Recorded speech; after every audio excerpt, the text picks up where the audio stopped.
Tapusin na natin to!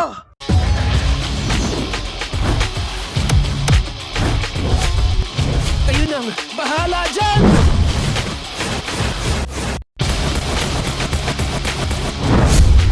Nakuha ko na!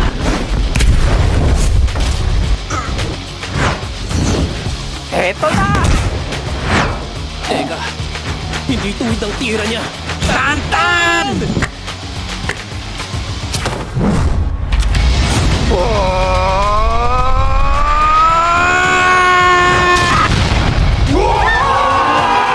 Pinahangan niyo ako. Okay, class, pwede na kayong umalis. Go! Hop! Bakit, sir? Nakalimutan nyo na bang cleaners kayong apat? Dahil hindi kayo naglinis last week, pupunuin nyo ng tubig yung 3 drum. Ano ba yan? Ikati mo pa! Nagawa na!